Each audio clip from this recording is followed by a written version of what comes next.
Hey y'all, welcome back. We are so back for part two on my Alexander McQueen series, and I'm so happy that you're back. Or maybe this is your first time seeing me, and in that case, my name is Lolly, and I make videos on fashion designers. So if you're interested in fashion and learning about fashion designers, then this is the place for you. And this is actually part two in my Alexander McQueen series. So if you didn't watch part one, it's somewhere. It's the last video that I made, and I'm sorry, I'm technologically ill-equipped to try and link videos. I don't know how to do any of that. Um, it's been a complete learning experience from the beginning. I learn something new every time I do this, whether it's filming, editing, audio. Yeah, I don't know how to do any of it. But all that to say, it's somewhere. And if you haven't seen part one, you should definitely go and see it. It's not mandatory though, just a suggestion. It does give a really good glimpse into who Lee Alexander McQueen was outside of being Alexander McQueen, the designer. But just a suggestion. Anyway, this is part two in my series, and we're just going to jump right in. The original documentary on Alexander McQueen. The McQueen tapes. Again, a little disclaimer before we move forward. We will be discussing topics including body dysmorphia, abuse, drug abuse, suicidal tendencies, and depression. And if you just aren't in the right headspace for any or all of that, please, please, please just click off now. It's okay not to be okay, and it's okay to come back to these videos when you're feeling ready. They will be here for you. I have no intention of taking them offline. So let's just get into it. Oh, also on another note, I don't know if you're going to hear like a slight humming. It's freezing in the city. It was snowing. It's been snowing. And my heat's out, and I have a space heater on, and it has to stay on. Otherwise, it's like frigid in here. And I'm going to try to fix it in editing, but if you do hear it, I apologize. Sorry. So I know I ended part one on a bit of a weird note because I just really didn't know where else to end it or how to end it, but we basically finished discussing Lee's early life, his graduation collection, Taxi Driver, Nihilism, Banshee, The Birds, and Highland Rape. But we have so much left to cover in this video, including Lee's time at Givenchy. This is absolutely going to be an information-packed video, so grab something to drink. I have my tea here, maybe something to snack on and tuck yourself in because we have got a lot to talk about.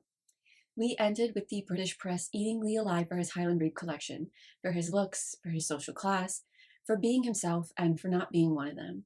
And in my opinion, from a public perspective at least, he sort of took on the embodiment of Alexander McQueen. And if you had seen part one, you would know that Lee was shy, introverted, he cared deeply and took criticism to heart, and he had a very hard time dealing with the celebrity and stress that came with his newfound fame.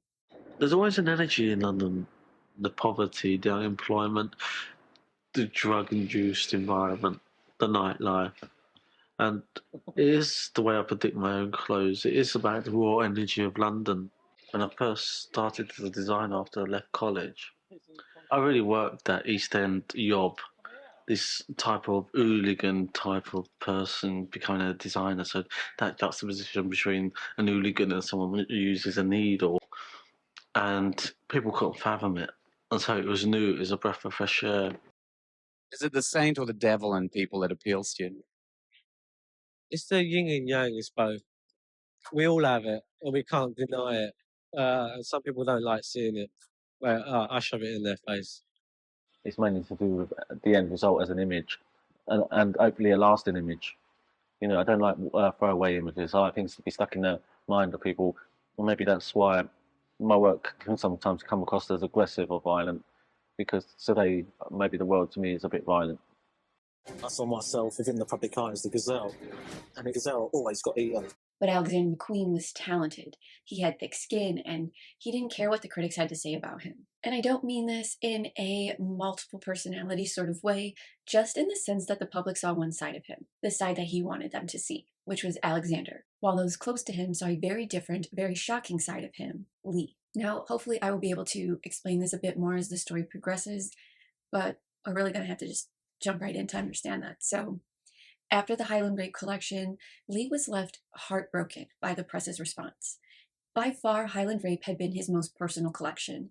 It talked of his ancestors, his life, his own personal struggles, and the press were calling him a misogynist and accusing him of using rape as a form of entertainment. One of the only people who actually liked the collection was Richard Avedon, who wanted to shoot the cellophane dress for the New Yorker. But Lee, being difficult and trying to take back some control, told him he would only send the dress if it was flown first class by Concord, and they agreed. The dress in question, I think, had cost around £7 to make. It was £6 for the fabric and about £1 for the spray paint, and Lee thought it was absolutely hysterical that they had agreed to fly a £7 dress by Concord. And while the Highland Rape collection definitely feels career-ending and tarnishing to one's reputation, today definitely, that collection propelled his career. It had a huge impact on his career. And it had less to do with who he was as a person because, like I said, if it had anything to do with who he was as a person, the British press would have canceled him a long time ago. People wouldn't have paid attention to him. But it was his talent that pushed him so far. You couldn't ignore or deny his talent. And that collection and every collection he made thereafter proved that he deserved a place in the fashion industry. And he wasn't going to be ignored. So after Highland Rape, Lee tried to take back some control. He felt that if the British press weren't going to listen to him, if they were going to continue to talk badly about him and his collections, then they simply weren't welcome. His show that season, The Hunger, was inspired by the idea of a metamorphosis and 2 movies. Paul Schrader's The Cat People, a movie about a woman who turns into a cat when she feels passion, and Tony Scott's The Hunger, starring Catherine Deneuve and David Bowie, about an immortal vampire who created hybrid lovers. The first half of the show was in black and white, navy, gunmetal gray, and brick red. All of the women were wearing cut jackets without shirts, white button-downs with bloody handprints down the chest, while the second half of the show was more fluid and soft, with jersey dresses and long pencil skirts. There was even a gray dress with a mesh face mask that Lee would recreate various times throughout his career, including his now infamous Joan finale.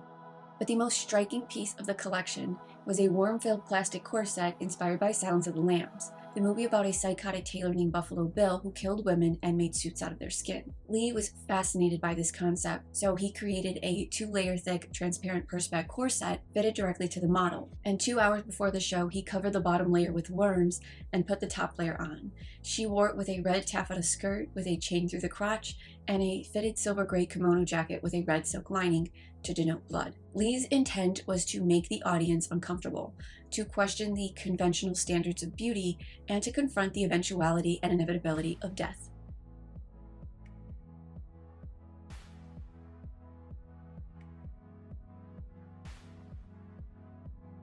But Lee was still in his own head and angered by his last collection that he had one final sort of like F you to the press. And during his final bow and walkout, Lee walked out, waved to the audience, and as he was walking back, he sort of dropped his pants and flashed the models and audience his butt. Later on, he would say that the reason he dropped his pants was because he felt he was on his own and he couldn't keep up with the demands the British Fashion Council had enforced on him. And whatever the true reasons are for his actions, when Lee went backstage after that show, the reality of what he had done hit him. He felt like he had taken it too far, and it was all over for him. Susie Menkes remembers him around that time, saying he was tremendously overwrought at that time. He always cared so much. He really put his heart and soul into everything. I remember the first time I went to see him, he told me he had been up all night because he had been working on a shoulder, and he couldn't get it right. He was effing and blinding and talking about YSL shoulders. He was so passionate about it. And she went to see him after that show and told him that his career wasn't over. In fact, it was only just beginning. But this would signify the end. At least the end of the old and reckless Lee McQueen. Oh yeah, I don't like the norm. I really don't like the norm. I don't think it's, you don't move forward. Seriously, you just don't move forward if you play safe. I certainly applaud your bravery or your courage to say what's on your mind, because I think that's one thing that I... Doesn't always get me that way. Yeah, that's it. But, I mean, you really do piss a lot of people off. And I'm really surprised that you've gotten this far with this attitude. You think in this business you've got to coddle people. You got to wait for the mafiosos to like throw a bomb through the window any minute, kaboom. But at the end of the day, the fundamental thing is fashion is not to be taken too seriously, and that's what I try to get across. It's not going to cure you of cancer or AIDS, it's just clothes. So don't sit there and tell me the aesthetics of a jumper, because it's just there to be worn. So that's why I take the piss out of it, because it's not...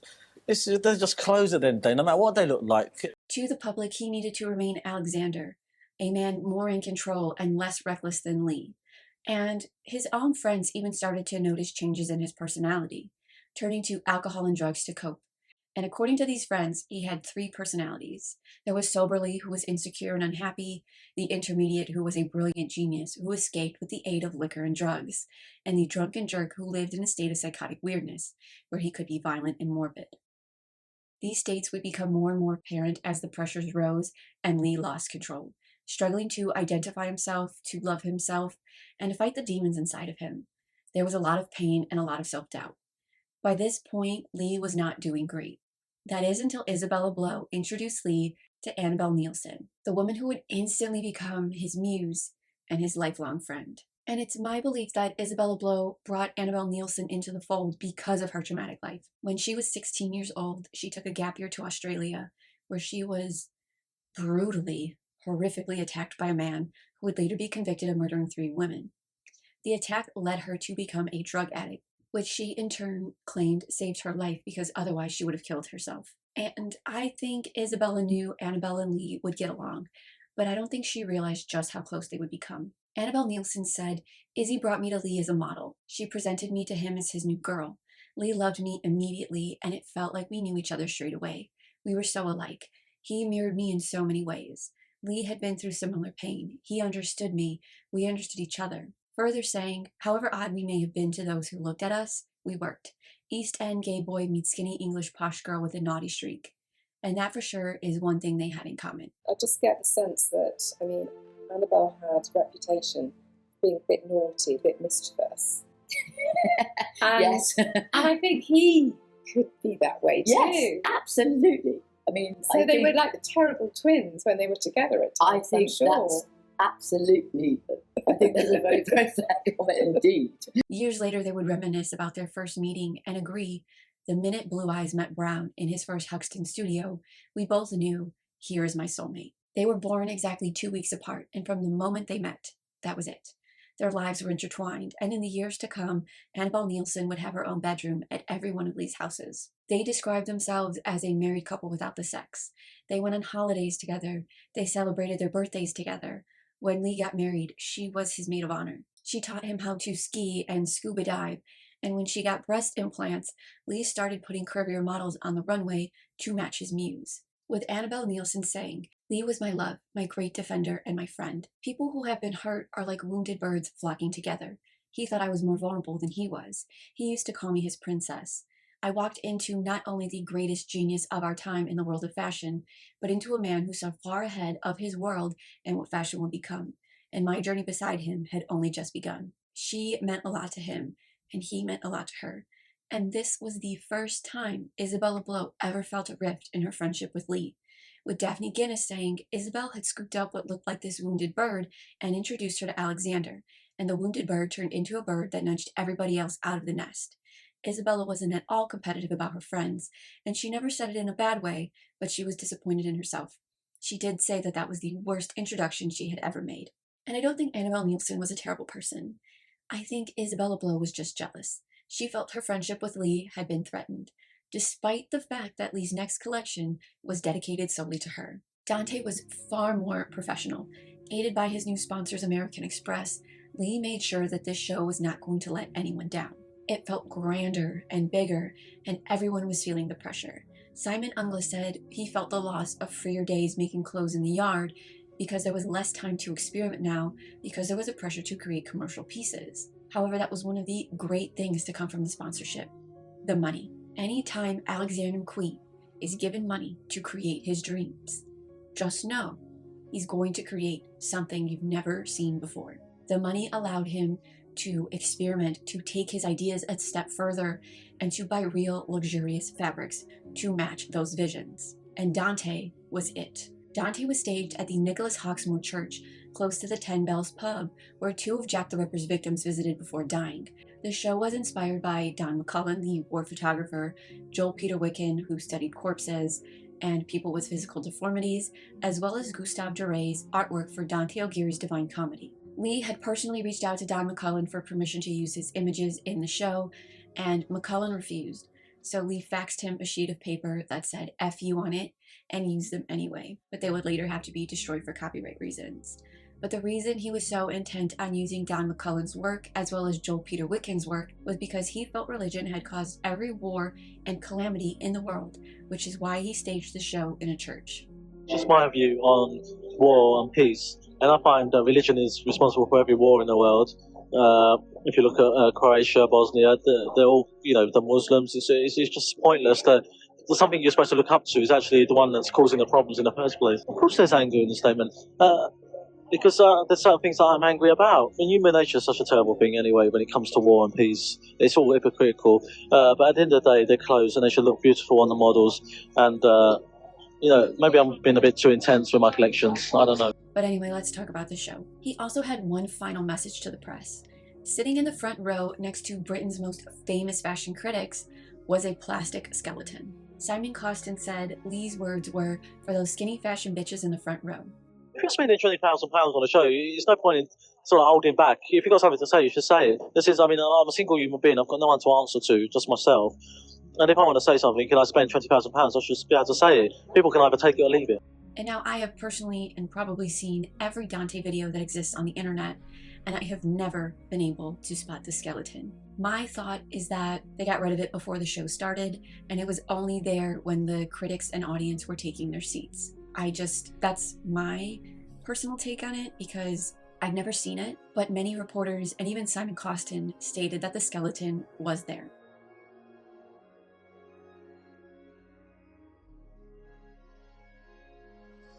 Models wore faux metal piercings that had been crafted by Sean Lean that gave the illusion that their faces had been pierced. Some wore crowns of thorns, like Jesus' crucifixion, and others wore Witkin-inspired face masks that were actually inspired by one of Witkin's images, Journey of the Mask, Helena Ferment, of a woman wearing a black party mask with a silver crucified Jesus in the middle. Simon Costin had actually given Lee a catalog of Witkin's work, and Lee was so taken by this singular image that he asked Simon Costin to recreate the mask for the show. There was also a mantilla headdress supported by antlers that made the model stand over 8 feet tall. You have a traditional Savile Row fabric, which is a chalk pinstripe, and to make it different, it'd be nice to cut it on the cross, straight through, instead of just cutting it down, which is so predictable. Every model looked like religious human hybrids who had been hunted. And while the models looked disheveled, the clothing looked absolutely weightless and luxurious. Everything had been crafted by hand, making them expensive but original. Everything was exquisite and breathtaking. There was even the skeleton hand face mask that was created by Simon Costin, with him saying Lee had mentioned that he was going to seat a plastic medical skeleton in the front row of the show as a comment on how he viewed several of the fashion press. I took my cue from this, and knowing I had a whole real skeleton in a box in my studio, I created a wireframe to fit over the head and covered it in black glass beads with a hand from the skeleton wired to one side. The tips of the fingers were sewn to the white lace head covering to hold them in place. It was just haunting. He'd taken all that anger that was in those early collections, and somehow there was a real sadness and a beauty and a tragic quality to what you were seeing. I think it was even more beautiful because it was so unexpected. All those people said it was all just about shock and aggression and all those other things. It was suddenly saying, well, actually, no, I can do this. I can just make women look amazingly beautiful. The critics could not find anything wrong with the show, and immediately drew on Alexander's newfound maturity, calling the show the macabre and the poetic, to sum up Lee's gothic sensibility and the beauty through which he expressed it. Bridget Foley of Women's Wear Daily hailed Lee as the savior of London Fashion Week. Susie Menkes described Dante as a happening, a show that displayed Lee's talents as a craftsman as well as his intellectual depth. After the Dante show in London, Lee flew to New York to restage a more aggressive Dante show. It was far more creative and less commercial, and despite the massive blizzard that came through New York that week, nothing stopped New York from seeing that show. We are packed wall to wall. We have closed the place down now. It's dead. Have a nice night. I got in. So Mr. McQueen. Managed to get in after you were saying Tenacity, waiting, patience is a virtue. What I will do for a fashion moment and a fashion feeling and a fashion flood.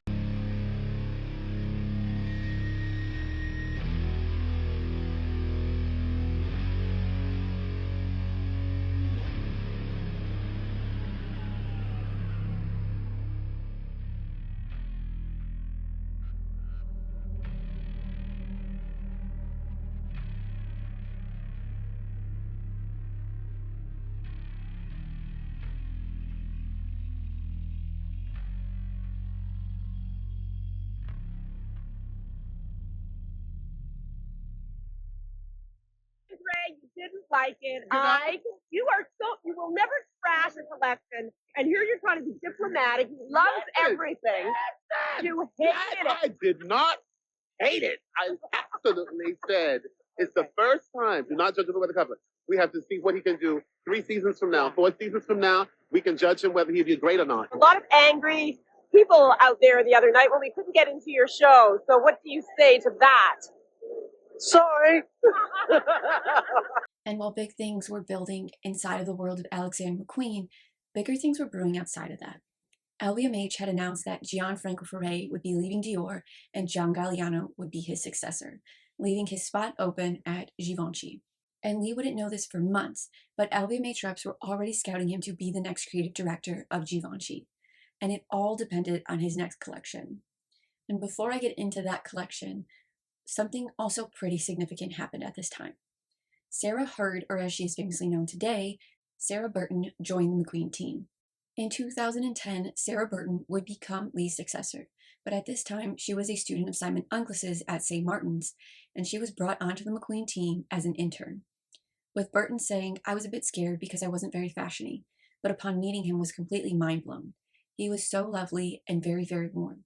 When Burton met Lee, the first thing he asked her was, "Do you believe in UFOs?" And she replied, "Of course I do." And within a week, she was working at the pattern cutting table. She admits that when she started, she couldn't really sew or pattern cut, but learned very quickly as there wasn't really any room for error at McQueen Studios because they didn't have the money to afford to remake anything. But she was in great hands. Lee taught her everything he knew about pattern cutting and how to sew clothes his way. She recalled watching him lay flannel on the floor, drawing up a pair of trousers with chalk, and then sewing the pieces into a beautiful pair of trousers, all by eye with no pattern. About the experience, Burton said, "I realized almost immediately pattern cutting. That was what it was all about. It was like a baptism by fire. St. Martin's taught me a lot, but here at McQueen, you discovered the whole process." And what was supposed to be a year-long internship lasted 26 years. She is incredibly important to the story. Belmire La Poupée, or as many refer to it as the Dolls, took direct inspiration from Han Belmire's La Poupée, whose work reflected the desire and loathing of the female body, taking dolls apart and rearranging them. And for Lee, this idea of deconstruction and reconstruction of the body, to take the worst parts and the best parts of you, needed to be brought to life. He even had Sean Lean commission the now infamous box, shackle, doll frame, manacle thing that Deborah Shaw wore on stage that forced you to walk like one of Belmire's dolls. And I will get into that in a second. Let's talk about the show first. So Lee had seen an installation of a room filled with reflective sump oil, and it inspired him to create something similar. So he had Simon Costin construct an enormous shallow tank out of plastic that was filled with black water, giving the illusion of a runway, that is until the models walked out and the floor rippled and splashed the audience, making them look like they were walking on water. One of my favorite looks from the show is a model that came out in neon pink trousers while her torso and head were enclosed inside this angular cage that was filled with real butterflies. It was like she was in her own environment, a look into the future where you carry your home around with you.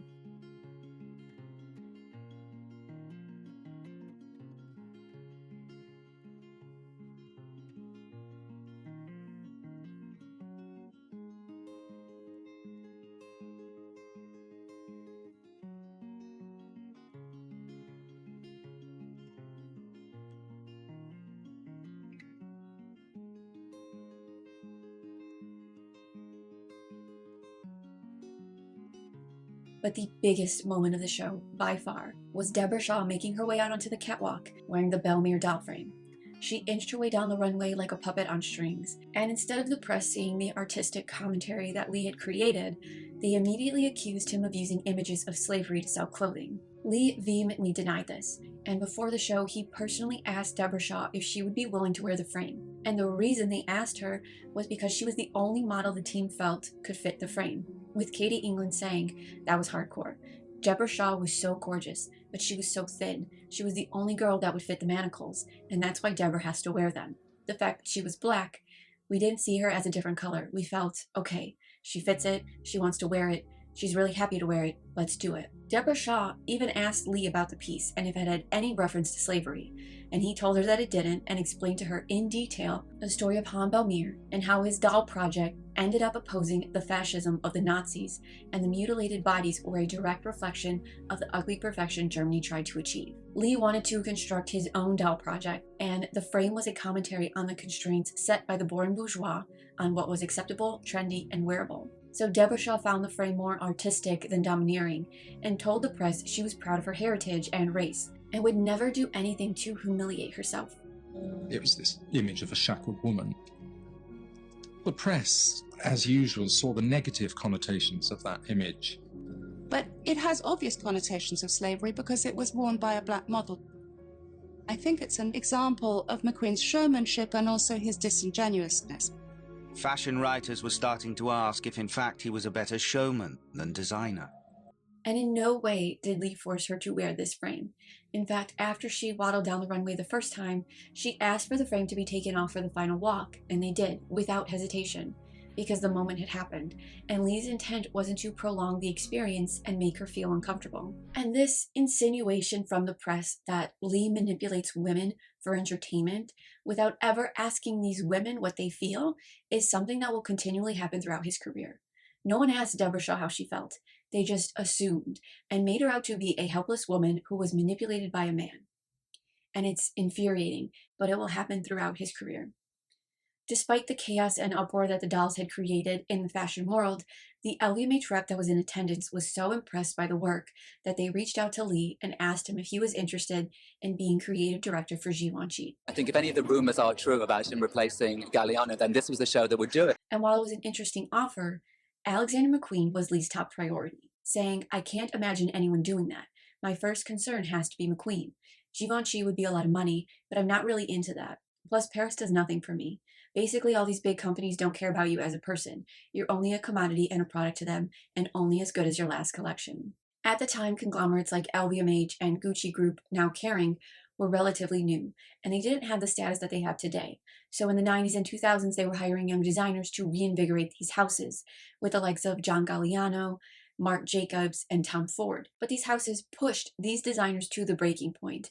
Their mental and physical health took a backseat to fashion. And because of this, the job offer really unsettled Lee. On one hand, he had horrible imposter syndrome and was very class conscious. But on the other hand, there was a part of him, Alexander, that was incredibly cocky, who wanted the job, who wanted to beat out the other designers up for consideration, and most importantly, to one-up John Galliano, who had just left the post, saying, "I'm not intimidated by Paris haute couture people. I'm not scared of them at all. I want to bring back the sophisticated ease of wear that is unique to Givenchy. That's what I want to do. Ultimately, it's important to be true to yourself." And while John focused on dresses and bias cuts, for me, it was the tailoring that was the star. But like I said, there was a huge part of him that was put off by the job. He didn't know what to do, so he went to his friends for advice. He told Rebecca Barton that the brand was a load of crap, but the money was good. Another friend told Lee that LVMH hiring Alexander McQueen would just become another showy acquisition that made him a sellout, saying Lee was much more powerful than Givenchy. Lee was representing the days he was living. Givenchy was already dead. I understand the money side, but the big houses trick you. Around this time, Andre Leontali even publicly came out against Bernard Arnault, saying the man is most concerned about the media attention. It wasn't about couture, which made no money. It was about branding, marketing, and accessories, and the young designers he brought in were the key to driving sales. He further said, "It's the perfume bottle and the handbag and how to keep the attention there. It's about a marketing strategy, making young people more radical than the couture choices. It's all about the media hype. He could have taken the Princess of Wales as the designer and he would have been very happy." Alice Smith told Lee to turn down the job at Givenchy because she didn't think it suited him, and she feared that he wouldn't be able to cope with the high pressures of Paris.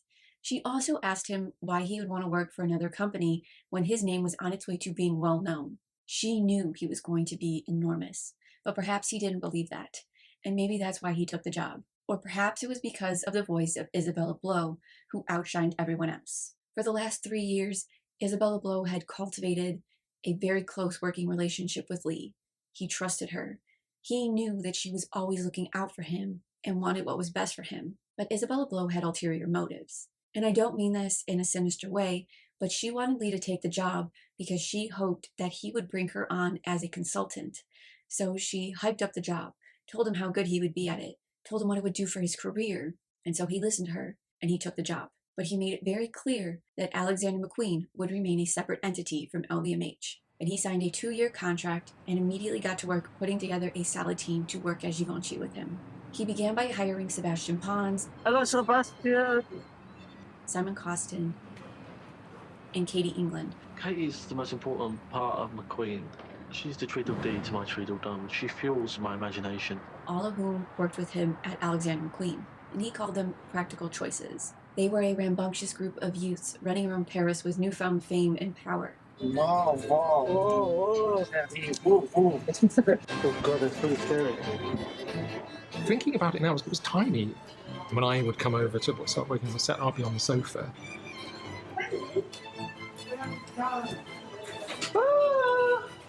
Sebastian! Language!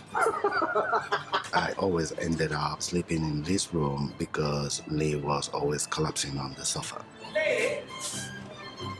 You changed the pillow? Yeah, fucking right. Can do some funny tricks. So, no, I'm on speed, baby. Taking that Givenchy contract was such a huge thing. And all of a sudden we're in this very zhushy Paris couture house, skipping around in trainers. When we arrived, I think they were in shock. The way we dress, the way we work, and the jokes we made. But despite the fun that they were having, Lee had crafted a team of people he could rely on. And there was always mood boards and things pinned all over the walls. Everyone fed in. It was a very group practice. But Lee was the spider in the centre of the web, as it were, pulling everything together and distilling what it was that he had in his head. And this is where the friendship between Lee and Isabella Blow was strained pretty much forever. And like I said, Isabella Blow had expected Lee to hire her on as a consultant, as she had been his muse for the last couple years now. But she had never said anything out loud or even asked him if he planned on hiring her. She just kind of blindly hoped he would offer her a job. And she did try to make herself useful. She offered to accompany him to Paris for his first meetings with LVMH, as she knew industry practices and Lee could trust her. She promised to ease the transition, but instead trampled over everything. From the moment they arrived in Paris, Isabella Blow did everything she could to grab Lee's attention. It was said that on the train ride into Paris, she started strip dancing down to her underwear and swapped clothes with another model on board. Izzy has this thing she's done earlier on in her life. When there's a tense situation, she sometimes used to do this Isadora Duncan dance or striptease dance. So try to relax this very tense train journey. And Alex was going, she's doing my fucking head in, she's doing my fucking head in. And she brought so much luggage with her to Paris that it had to be brought in a separate taxi, making it seem like she was already planning on moving there. Then, while Lee was in meetings, Isabella was calling him incessantly, telling him that she locked herself out of the apartment and needed help getting back in, so LVMH had to send a locksmith over to help her. And in another meeting where he was signing papers with the lawyers, she burst into the room and completely disrupted the entire thing. By that point, Lee was so irritated with her behavior, and I don't know if it was to hurt her or what, but he never offered her a job. And it's incredibly well known that Isabella Blow had a very chaotic way of working. While at Condé Nast, it was said that she rarely visited the office and would spend most days working from her bed, forcing her assistants to work from her bedside, and she had lost out on other jobs because she'd go on vacation and never return. This was the difference between Isabella Blow and the team that Lee hired. Simon Costin, Simon Unglis, Sebastian Pons, and Katie England could all party. They could have a great time. They could go out, but they knew when to get down to work. And that's what Lee needed. He needed stability. He needed reliability. He needed people who would show up every day and put in the work. A team that would create what he needed them to without any added stressors. And Isabella Blow was Lee's stressor. And that's not to say that she's a bad person. I absolutely feel bad for her. It really broke her heart and caused a lot of bad blood between them. She had spent the last 3 years promoting Lee, buying his clothes, and introducing him to high society, and he had left her behind. Julia McDonald, another protege of Isabella's, said she gave Lee everything, all her money, all her time, all her energy. She introduced him to everybody, and then when he went to Givenchy and he had money, he told her to piss off. He had millions. She was penniless, and he gave her nothing. He just shut the door. And I don't exactly agree with this statement. I kind of added it in to add my own commentary in. I feel like a lot of people love to put the blame on Lee because he became such a huge name in fashion. But I think it's wrong to blame him for Isabella's problems. She was broke not because of Lee, but because she spent money like she had an endless supply of it. And that's no one's fault but her own. Simply put, yes, it would have been nice if he had offered her a job, but she wasn't owed a job. And the audacity of Julian McDonald is insane. And his statement is so out of pocket because when Lee leaves Givenchy, they hired Julian McDonald to take his post. And do you think he offered to hire Isabella Blow? No, he didn't. And that's what I mean. Everyone likes to blame Alexander McQueen for Isabella's hardships because he became Alexander McQueen. And I think that's entirely unfair because she had so many other proteges and none of them helped her. And we'll talk about this more as we move through the story, but Lee didn't actually have money when he first started working at Givenchy. He was taking his paychecks and putting them back into Alexander McQueen. Sarah Burton recalled how when they first started working, they had one pattern cutting table that didn't work properly, and now they had all this money to do the things they had never done before. So he was putting the money where it needed to go. Yes, he would later move into a huge house and make millions, but that didn't happen overnight. But then what I do with the money from Givenchy, I put it straight back into McQueen, and it helps me employ people from McQueen to build my own company up. And all that to say, I just think it's wrong to blame him solely for her issues when her behavior was so well known throughout the industry for being unreliable that no one else wanted to hire her either. To say she was in a really bad place would be an understatement. She was bitter, she had hoped Lee would change his mind, and he hadn't, and only a few months after his appointment, Isabella Blow went to the press and told them the role of muse is changing. Traditionally, we haven't been paid, but as Brian Fury once said to me, one should be paid for ideas as well as the physical manifestations of them. If Alexander uses some of my ideas in his show, and he has, I don't get paid. He does. I've decided I'm going to be paid from now on too. Before this, my only reward was seeing the people I've discovered take off, and that drives me nuts because they leave me behind. I had an idea that he should have a muse and she'd live there and she'd be at home. She'd talk, she'd run around in the clothes, but life it's very corporate now. You can't do that, but that's what I would have done. I'd have just had a wild time. Understandably, she was upset. Her best friend hadn't hired her, and this created friction between them. However, Lee never forgave her for going to the press. Isabella knew she could talk bad about him to his face, to their friends, and that would have been okay. But she went to the press, the people she knew he hated the most, and to Lee, it felt like she had purposely gone there to hurt him. And over the years, Isabella's anger mixed with her growing depression strained the relationship further. She would later tell the press, "I was devastated. The other day, I got drunk and plucked up the courage to ask him, 'Why didn't you take me?' And he said, 'Because you're with so many other people. I understand. He loves me, but he can't work with me. It's blood, sweat, and tears with us because we're both really angry people and we both feel we've had a hard time. I think we would have made each other very, very ill. But the other day he rang me up and said, 'I miss you. I love you.' He knows that I'm absolutely obsessed with him. And now the other side to all of this is that I think Lee needed space from Isabella. One of his friends said that his instinct was, I wanted to be my own person. I don't want her here. I don't want her in Paris. I get enough of her in London. Their relationship was very, very complicated and turbulent, and it's all I really know. And outside of that, I really don't care to understand their relationship or anyone else's. But all this to say that nothing went right after Lee signed with Givenchy.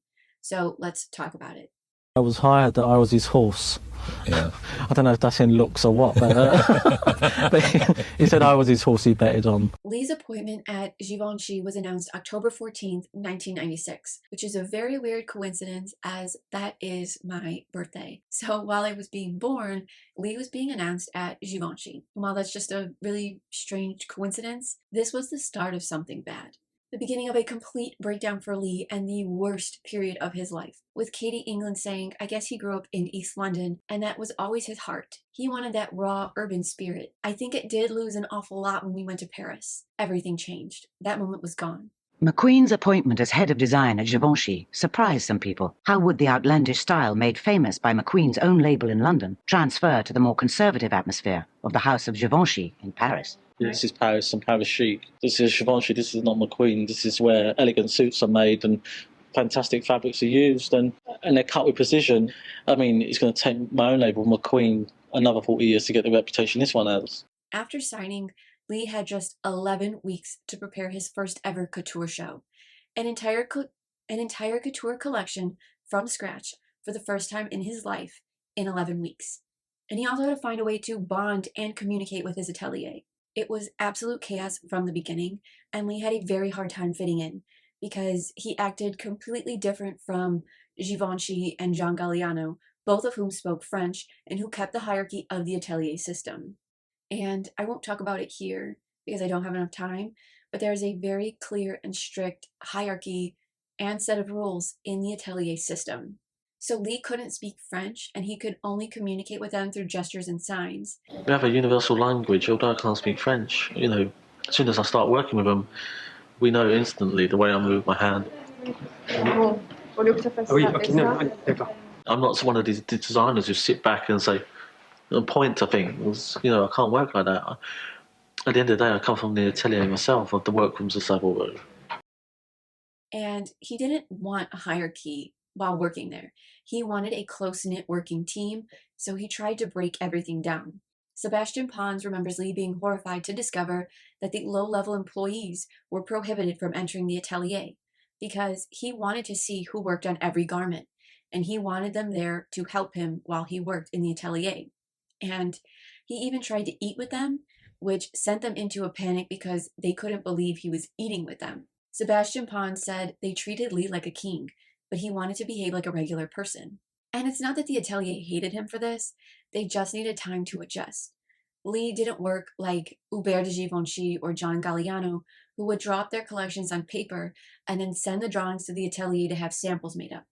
Lee wasn't great at drawing detailed images because his ideas changed faster than he could draw them, so he much preferred to work directly on the stand. And Lee didn't realize what he was doing was so different. But that's who he was. That's what he was able to do. Create extremely complex designs that he would then send off to the atelier to have touched up or duplicated. And at first, the atelier told him his designs were too complicated, which stunned him because they were supposed to be the best of the best. And he would end up winning them over with his approach. The head of the atelier, Catherine Delange, admitted that at first, no one was quite sure about McQueen. But upon seeing the work he put out, they knew he was a true technician, that his work was real couture, and his collections would prove that.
I'm intent on just chopping things up. Not chopping them up to destroy them, but chopping them up to alter them. And it's like, they're quite precise and like take the threads out and this, and I just get the scissors and go whack it off. And they go like that, and I go, it's okay, it's only clothes. His first ever couture show took people back to the simplicity of Givenchy. Everything was white, like a clean canvas, and gold, like royalty. Lee used the story of Jason and the Argonauts and their capture of the Golden Fleece as inspiration. The show, The Search for the Golden Fleece, was Lee's way of seizing his golden opportunity, his golden trophy. First of all, it was the logo of Givenchy, the white and gold, and then I thought it was very Greek, so I come up with a Greek mythological feeling to it. I thought what was the most fascinating Greek story to my knowledge, was Jason and the Argonauts, and I thought The Search for the Golden Fleece. And when the audience entered the room, they were greeted to Icarus sitting above the crowd, wearing a pair of giant wings and a loincloth. And if you were able to catch a sneak peek backstage, you would have seen chaos. Naomi Campbell being fitted for her horns, other models waiting to have bull rings attached to their noses, and Jodie Kidd having a almost complete breakdown. She remembers being fully dressed and laying on the floor thinking she was going to have a heart attack because she was so nervous to open the show. And she remembers looking over to Lee, for some sort of sign or moment of clarity, and he too was freaking out, so nervous that he accidentally cut the laces on Eva Herzegova's corset. But the show must go on, and that it did.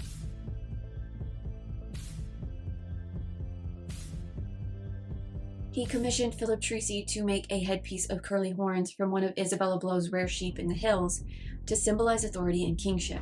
And while the show is full of these small, intricate, and delicate details, beautiful to the viewer, the critics disagreed, which isn't all that shocking. They hated the extravagance of his couture collection. They hated the white and gold access, calling it an amateur act. They said, "This is not couture." The ladies of couture were taken aback by the sheer excess of youthful vitality and confusion parading before them in the form of outrageous clothing. It wasn't good enough. It was okay, but it was too derivative, and the tailoring wasn't quite what it should have been. And he's learned a very salutary lesson, and I think it'll make him a much better designer. L'accueil de la presse française au début a été presque violente, je dirais. Ils se sont attachés à l'image superficielle, bad boy en fait.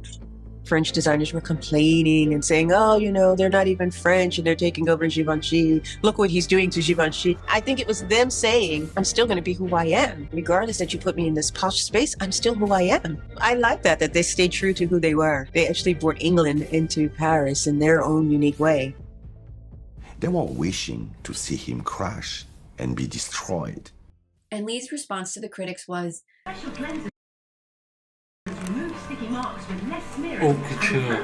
"They don't understand what I do. All of a sudden you're on the same level as all these designers, and you realize all the people you looked up to weren't as great as you thought they were. They have claws, and they have knives, and they're throwing everything into your back." And you go to do your first show. It's not a huge success. No? No, that's true. Well done. They have claws and they have knives and they're throwing everything into your back, which is fine because I'm a good fighter. But And maybe that's why his next collection felt like a fight to the death. I tried to please them and then I fucked it up. So I'm going to do my own thing. It's going to be very McQueen, the next one. People don't take young English yobs lightly in Paris. Lee unleashed his anger into his next McQueen show that February, inspired by a documentary he saw on Tom's gazelles being stalked and killed by lions. Lee wanted to show the savagery of the natural world, drawn to the idea that gazelles were born to die, just like humans. With Katie England saying, "It felt to me like this was one of the last shows where Lee didn't feel the pressure of the industry." He based it on the Thompson gazelle, the most hunted animal in the jungle. And I think at the time, it was just the feeling of being hunted, the feeling of pressure that was getting to him. And this perhaps marked the beginning of that.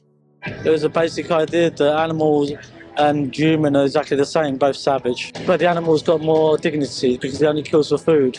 We kill for pleasure, and that's the sadness of it. And I was trying to also say the fragility of designers' time in the press. You're there, you're gone. It's a jungle out there. As Lee put it, It's a Jungle Out There was dedicated to all the nasty, bitchy hyenas in the fashion industry.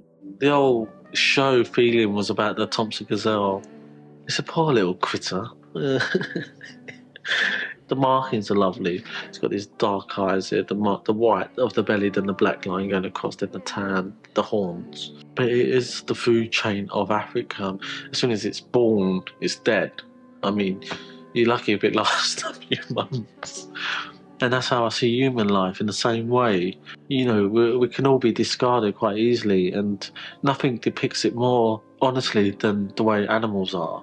No, I see myself as a lion, and I don't really speak before I eat. I just go and kill the thing. So that's why I'm not too bothered, and that's why I've got a pretty big mouth, and that's why I eat so much and get told off so much. The set was a car accident scene with 2 junk cars and small fires going off in buckets. The wild set matched the chaotic energy of the audience, as the room was filled with fashion students who had snuck in, and fashion journalists and critics alike struggled to find their seats amongst the raging crowd. And backstage was no different. The show was held up by Naomi Campbell, who was so late that Lee gave her outfit to someone else and turned her away when she did bother to show up. It was really the first time that the collection kind of seeped out into everything, from the energy that was in that space to the effect it had on people. sort of angst and anger and fear that was woven through that show.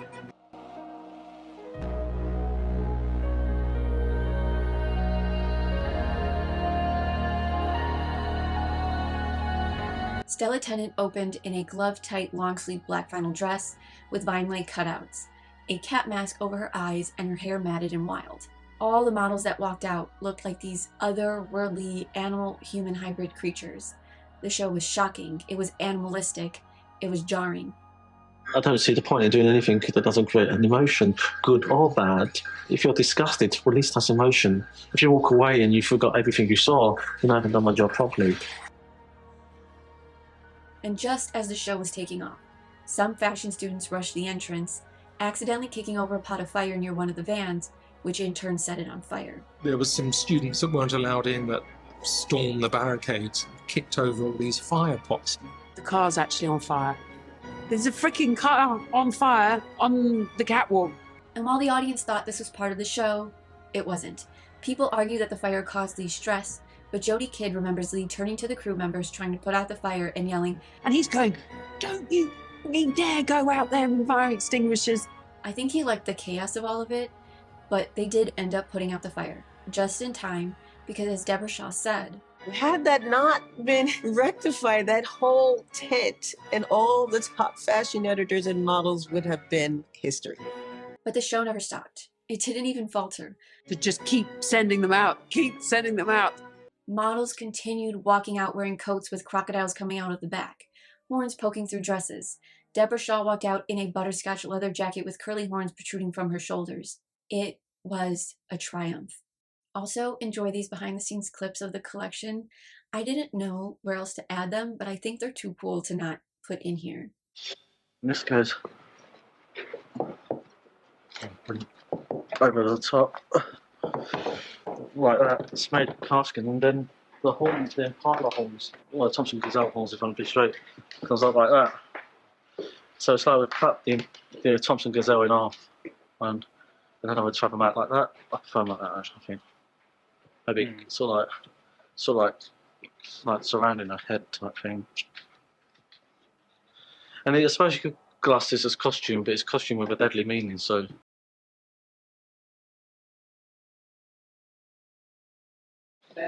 Camera up, please. She's the Tweedledee to my Tweedledum. She fuels my imagination. He just sort of doesn't feel restricted, I think. He lets his imagination run away with him. If he's making a dress and he's putting sort of resin on it or beetle's wings in it or whatever it might be, it sounds crazy, but, you know, at first you think, God, what's he doing? The first Santa's sleigh girl.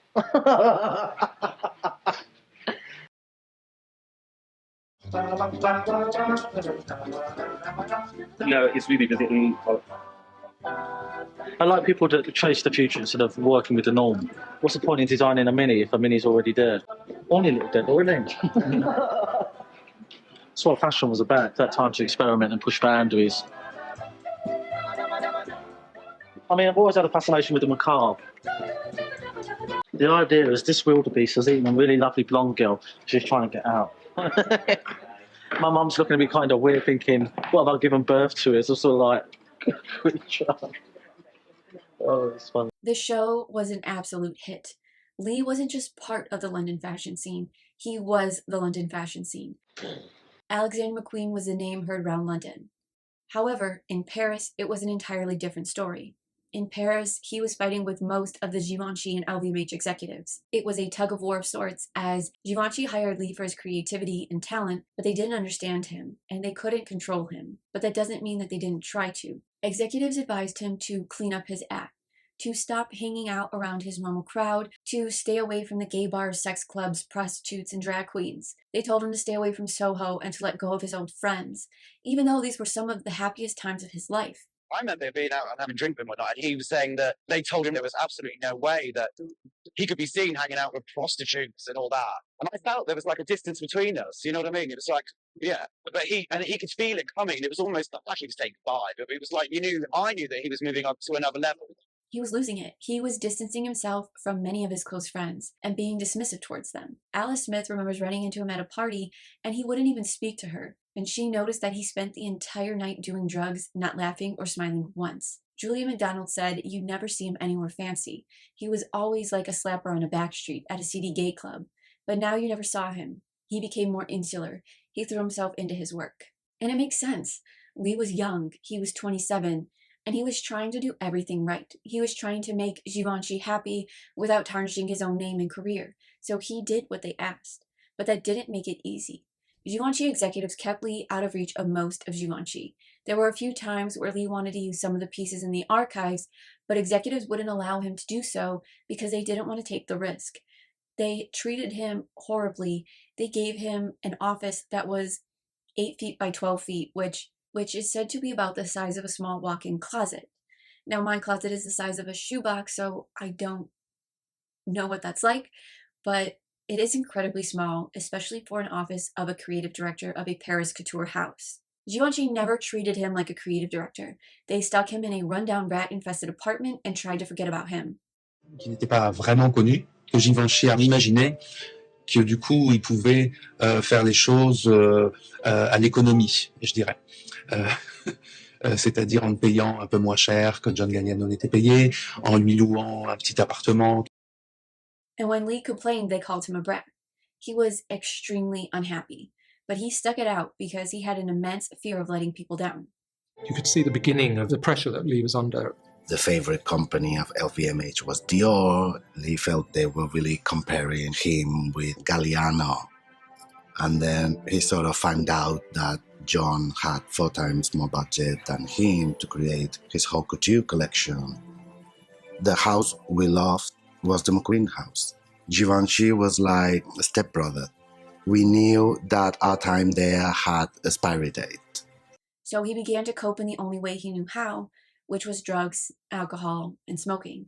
He was smoking despite being asthmatic, and he even said, I never smoked in my life until I started at Givenchy. Simon Unglis remembers being backstage at one of the shows and finding the fridge full of vodka, Lee chain smoking, binge drinking, and arranging coke deliveries. Those close to him said that he started taking coke like it was vitamin C. Okay, it made me look at things in a really clear light and an honest light. When I was going through all this, to tell yourself, this is too much work. Something I had to give. That is a bad loss. Like, I can't change myself anymore. He was losing control while Givenchy was trying to take complete control. At one Givenchy show, Lee hired a hairstylist named Jern Jack to work on the wigs and the model's hair. However, while he was working, executives who were scouring backstage saw what he was doing and told him to calm it down because the focus should be on the clothes. And now that makes obvious sense as the shows are about the clothes, but it's also about the experience, how you make the audience feel. They hired Lee knowing he was theatrical. And it's not a theatrical problem or a money problem. The real issue is that Givenchy and LVMH hated everything he did. And it's annoying because imagine all he could have done if they had actually let him execute his visions, if they had let him into the archives. And like I said, it's not about the money. It's not about the theatrics and what it cost them. These people have money. John Galliano had fully functioning trains being made for his shows. They had money. This was about control. But by May 1997, Lee was starting to feel like his old life was gone. He was working nonstop. He lived in his studios in Paris and in London. He had no personal life, and no one at LVMH wanted to lend him a hand. The thing is my personal life and my working life were so close. And because of the shows, there's such a way to express what I'm feeling. Did you move out of London? Did you settle in Paris now? I stayed both. I'm here for 6 months and London 6 months. All over. My dog is in London and I'm missing him. I'm missing my dog. No one wanted to show him the ropes. Simon Costin said Givenchy was the point where Lee started to change on many levels. The stress involved in doing pret-a-porter, couture, and his own label was pretty horrendous. He was up and down a lot more, harder to work with. You never knew what mood he was going to be in when you got to the office. Another friend said when he got the fame, he really began to struggle. Some workers said that while he was a shy person, he could also be vicious, a crazy person with no feelings, who would sometimes tell the staff, if you don't have a piece finished by tomorrow, you will get fired, bitch. You could come in a super cool mood, like full of laughter and that, or it could be a devil crossing the door. His staff went around whispering about his mental state, about whether it was okay to approach him or if it was better to wait, because the wrong move could get you fired. And to make things worse, by June 1997, rumors began swirling that Bernard Arnault thought Alexander McQueen was a disaster and would soon be fired. And Lee was scared. To cope with the feeling of imminent firing and the tarnishing of his reputation, he resorted to drugs. Sometimes having a complete breakdown because he knew the life of a fashion designer wasn't stable, and he couldn't count on it as a career, and that fucked with him. Alexander était quelqu'un d'extrêmement sensible. Et je pense que son personnage de bad boy, il le construisait. C'était une carapace. Enfin, il lui arrivait forcément de craquer, de pleurer. Parce que comme je disais, c'était quelqu'un de très sensible. By late June, he was being interviewed by Vogue, and when the interviewer asked him to address the validity of the rumors going around regarding Givenchy and his job, Lee tried to play it off, saying he didn't care if they fired him, but you can see the tears building in his eyes as he spoke, because he too didn't know. He didn't know anything. They never told him anything. Why should I fucking do these shows when you get stupid, shitty press saying you're going to get fired from Givenchy when it's not true? You know what I mean? And all the hard work I do 10 collections a year, and it's hard work. And, you know, it's just like, I didn't go to Givenchy, they come to me. So, like, I haven't lost nothing. So I got really upset when people started saying I was going to get fired when it wasn't true. So, you know, and it's just like, sod the lot of you, I do what I like. But this is nothing new for the fashion industry. The ceaseless fashion cycle requires completely new designs and innovations every 4 to 6 months. YSL famously said, I made a rope to hang myself with. I'd love to be able to do fashion when I want, but I'm a prisoner of my own commercial empire. But by the 80s and 90s, conglomerates like LVMH and Kering were buying up these fashion houses. People like Bernard Arnault and Henri Pinault, who knew nothing about fashion, but everything about making money, were buying these houses and putting them on the stock exchange, making them more vulnerable to economic cycles and tied to shareholders who expected profits. And the designers hired were tasked with generating shocking ideas that could also be translated into affordable, high-profit items like ready-to-wear, perfume, and accessories. And then we have Antoine Arnault, Bernard's son, saying, there is no room for art in fashion today. If designers want to be artists, they would paint or sculpt. But they design clothes, leather goods, or products that are made to be sold in large quantities. And if that isn't the stupidest fucking thing I've ever heard, I'm on the side that believes that fashion is art. I don't believe it in all circumstances, but I definitely do believe that fashion can be art. And I'm not going to argue with anyone on this. Go argue with a wall. There are absolutely pieces of fashion that can be considered art. Art can also be worn and sold in large quantities. Just because you make clothing that is deemed wearable doesn't mean it can't be art. I would love to see a dude like Antoine Arnault, or anyone who disagrees with me, get into a studio and try to make anything that these designers make today. You and him would be laughed out of the building. Bratty, entitled rich kids who grow up only caring about money say things like this, and it's incredibly sad and out of touch. Designers are human beings, and they are treated like they are disposable and are substantially overworked. And while I make no excuse or condone his behavior, when John Galliano started at Givenchy, he was making between 4 to 6 collections a year. By the time he moved to Dior, he was making around 8 to 12. And by 2010, he was overseeing 32 collections a year. I don't even know how you fit 32 collections into a year. It's absolutely ridiculous. John Galliano lived from collection to collection. The pace was no doubt unsustainable, and the wreckage was massive. Tom Ford, who brought Gucci back from the dead, was pushed out when the board wanted more control. Christophe de Carnin of Balmain abandoned post after being hospitalized for a nervous breakdown. Steve Robinson, John Galliano's assistant, died of a heart attack from the stress of the job. And John Galliano himself was a severe alcoholic and drug addict. And Lee Alexander McQueen would be no different. He too would become a victim of the fashion industry and these conglomerates. And I know I kind of went on a tangent, but I just feel like you have to paint a picture on what these conglomerates are doing and get away with, and just how much pressure they put on human beings to do the impossible every few weeks. And you have to ask yourself, when is there time to be a person? To survive, to live. But I will digress. I will get back to the story. By July 1997, Lee was working on his next collection for Givenchy when the Sunday Times wrote a story alleging that Lee was under police investigation for using human body parts in his collection. They wrote that Lee was sewing bones and teeth into his pieces and was hiding them from the public. The rumors were baseless, and the Sunday Times had to issue an apology for running a baseless story, but it is rumored that someone on Lee's team or the LVMH team leaked a false story to the press to generate buzz, as that collection was a collect dissect, a collection like no other.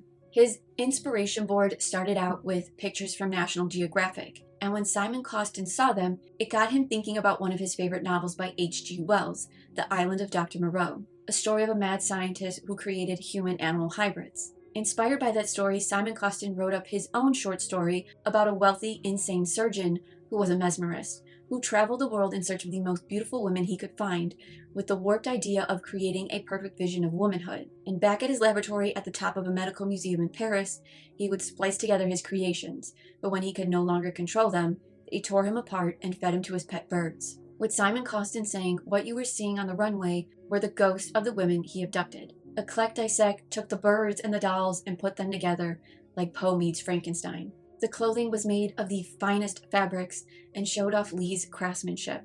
There were Highland rape tartan suits, a leather skirt with cutouts of swallows from the birds, a Jack the Ripper stalks his victim sheer black top draped with thin ropes of beads, and It's a Jungle Out There leather dress with a red feather neckline and bird skulls on the shoulder. There were excessive couplings of red chantilly lace, chartreuse pony skin, Scottish tartan, Japanese embroidered satin, egret feathers, Spanish mantillas, leopard skin, purple calfskin, and human hair which had been embroidered onto a velvet bolero.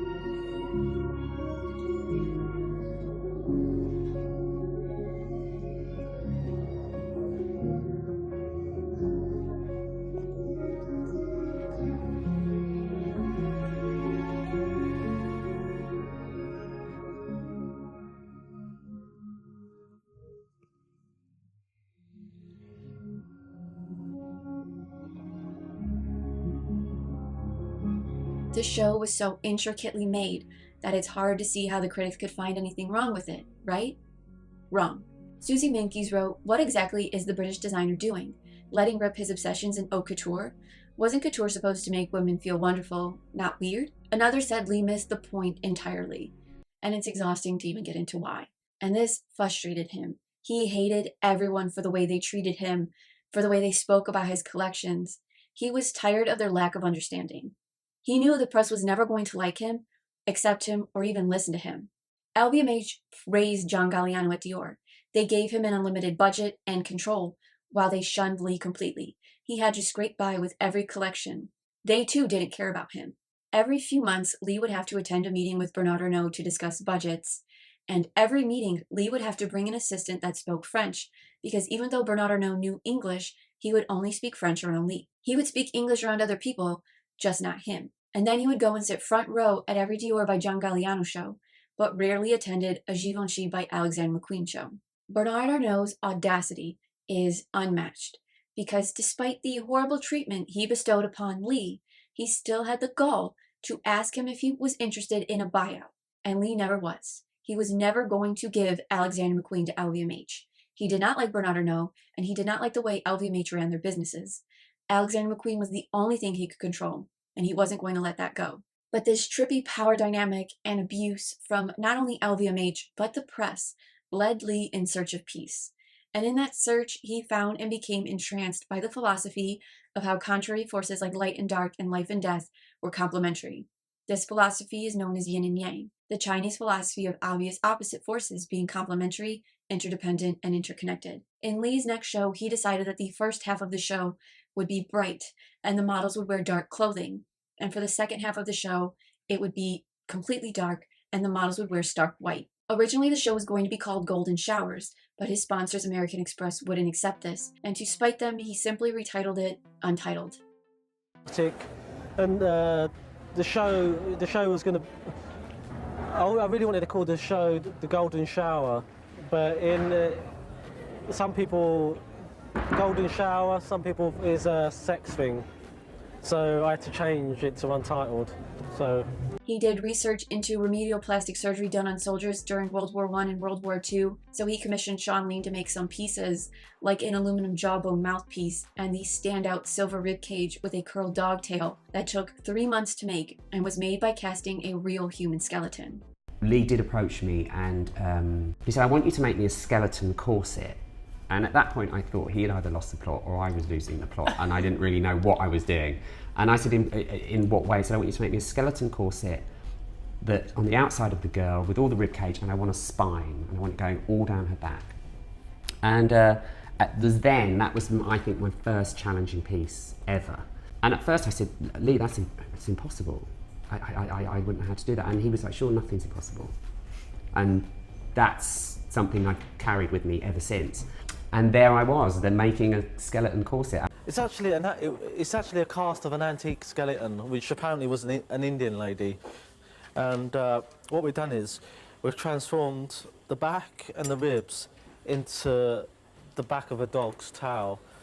You know, it's metamorphosis. You know, so and the actual collection is about cutting up the body and not literally, but cutting up the shape of the proportion of the body and sort of like cutting it into pieces, making it very unusual shapes. When the show opened, club music blared throughout. Lee commissioned Simon Costins to create a catwalk where the environment changed color and incorporated water. So for the first half of the show, models walked onto the plastic runway and it looked like they were walking on water.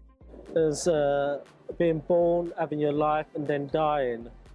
And I say it quite often, that's what fashion's like. You're here, you're there, and you're gone.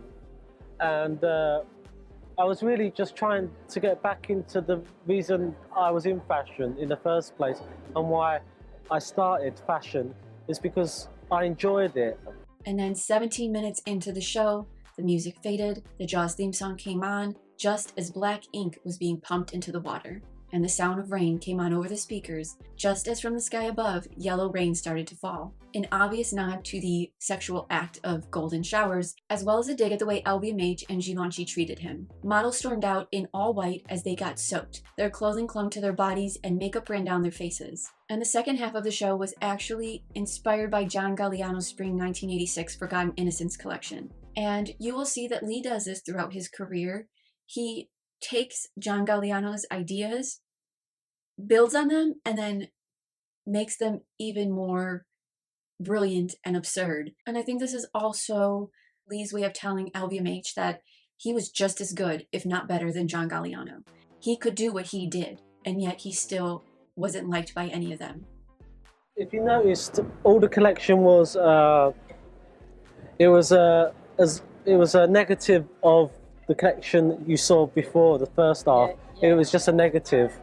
I just want to do whatever I fucking want. And I just wanted to have fun and dance in the rain. I love rain. I love snow. I love cold because it makes you want to go warm and you cuddle up. You know what I mean? It's nice dancing in the rain. So I liked it. It's fun. Untitled had secured Alexander a place in fashion as a contemporary artist. However, while it was an incredible show, this was sadly Simon Costin's final McQueen show. He said that he left simply because he didn't enjoy it anymore. It wasn't fun anymore for me.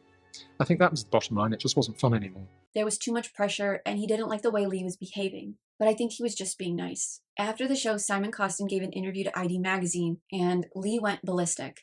Simon Costin said we weren't allowed to have individual voices within that, which I didn't think was right. Everyone needed recognition for the work they were doing. It was for the greater good. He further said, that to me was an example of how removed he was from how he used to be. It had all shifted to this point where he felt people couldn't speak to him in an honest, heartfelt way. Lee was very quickly losing everyone who had been with him from the beginning. And it only got worse. Just before his next collection, Simon Unglis also left the team. Lee was acting erratic. His drug use mixed with his imposter syndrome and the treatment he received from Givenchy had to go somewhere, and he aimed all of it at his staff. He behaved like a tyrant and reprimanded them if they stepped out of line, and it forced many, including Simon Unglis, to wonder where the rebel went. People were being fired left and right. Simon Costin had just left, and Simon Unglis worried that he was next. So he wrote Lee a letter outlining why the job wasn't working for him anymore, and instead of Lee reaching out to talk to him, he read the letter to his staff as if to mock him, and so Simon Unglis left. He wasn't going to take it, and the two friends parted ways. They wouldn't speak for years because of this.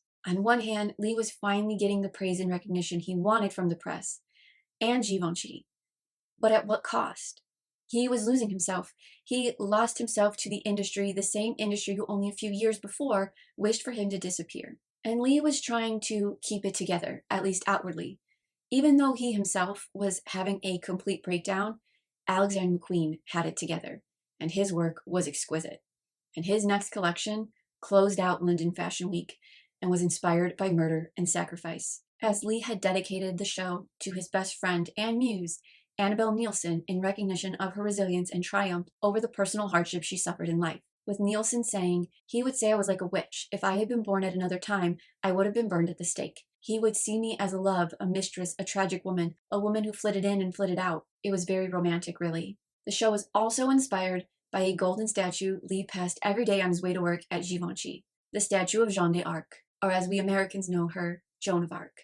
The show Joan was a collection inspired by the Romanov family, the last ruling dynasty of Russia who had been executed during the Civil War. It was also inspired by the image of Agnes Sorel by Jean Fouquet, known as the Dame de Butte, who was the favorite and chief royal mistress of King Charles VII of France. Following the fashion of the times, she plucked the hair around her face to create a larger forehead and plucked her eyebrows off so her pale blue eyes and stark white skin shined. She is depicted in Fouquet's painting, Virgin and Child Surrounded by Angels. Lee's intent was to use her exposed breast to represent the maternal Sacred Heart. Now, during Lee's research, he discovered that both Joan and Agnes were devoted to King Charles VII and died during his reign. Many believe Agnes Sorel was poisoned by Charles's son Louis, as it was well known throughout the town that Louis blamed Agnes for his estrangement from his father. And at one point, he actually ran into her in the palace, proclaimed she was the reason for their misfortunes, and punched her in the face. For many reasons, Louis was exiled, but he still had servants at the castle spy on Agnes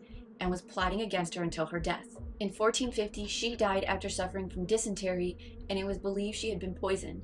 But it wasn't until 2005, when her body was exhumed, that tests showed her mercury levels than normal. But then there's Joan of Arc, were around 10,000 to 100,000 times higher, and she had to have consumed the lethal dose 2 to 3 days before her death. Now, obviously, her death was never looked into, and her killer was never discovered. The heroine for her role in the 100 Years' War, who brought France victory against the English. She was born a peasant girl in 1412 and became a devout believer in Christ, claiming to have seen visions from saints and archangels who told her that she was born to free France from England's occupation. King Charles sent her off to battles to inspire troops and advise them on where to move, and she proved useful until her capture, which she was jailed for a year, charged with heresy, witchcraft, and violating divine law for wearing men's clothing. After refusing to renounce her faith and wear a dress, the English shaved her head and refused her prayer time. They also included many times in their reports that while there were attempts to assault her, nothing ever happened. And I only add this in because I found it really odd in my research. It was like they were saying, we're actually good guys and nobody actually harmed her. But I find it really odd. I don't think these men took too kindly to a woman in men's clothing who was leading the charge of men in France against England. It was all very weird to me. But after bouts of torture, Joan renounced her faith, put on the white dress, and was taken to the stake where she was burned alive. Her last words were, "Jesus, Jesus." The English burned her body 2 more times to ensure nothing remained but ash. Agnes and Joan were devoted to France, to the King of France, and both gave their lives serving him. So Lee created a show around the 2 most powerful women of France, who gave their life for a man in his country.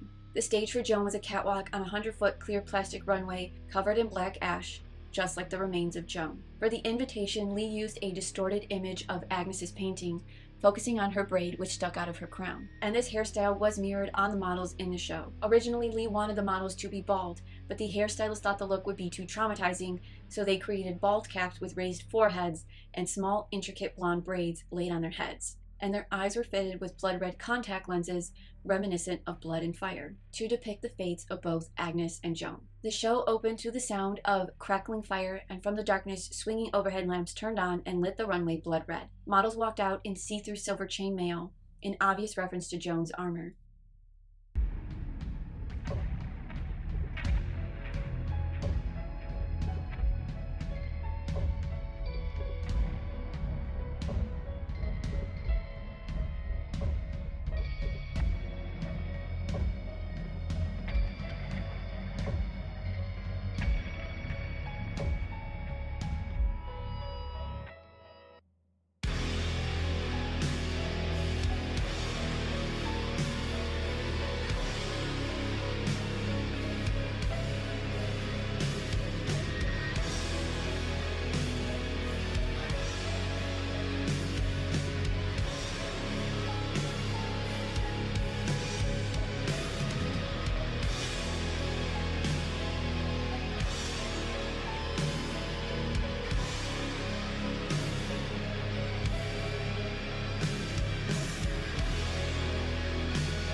Others followed in pieces covered in images of the Romanov children and lined in blood red to depict their tragic fate, which caused a controversy as the children had been murdered. But Lee's intent was to use their images to play on the theme of innocence and violence, as they were only children when they had been murdered for a crime they hadn't committed. The overall color palette was burgundy, black, gray, and red, but the image or outfit that is branded into everyone's mind is the finale. After all the models walked, a lone model stepped out onto the catwalk wearing a breathtaking red bugle bead dress with a matching red face mask. The ominous figure stood on the stage defiantly as a ring of fire erupted around her, an obvious reference to Joan. The image of the model became a symbol of the McQueen woman, strong, resilient, a survivor of unknown daily horrors.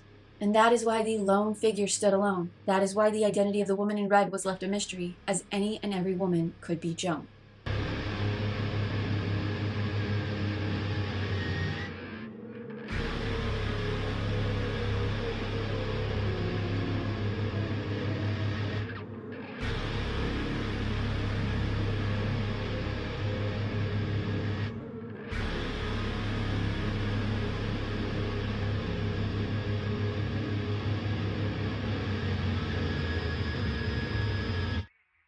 The day after the show, Lee took photos for the Face magazine, where he recreated the Joan look, complete with braids draping over his face. In the article, he wrote a letter to Joan, saying, "Joan, deep inside of me, I have no regrets for the way I portray myself to the general public. I will face fear head-on if necessary, but will run from a fight if persuaded."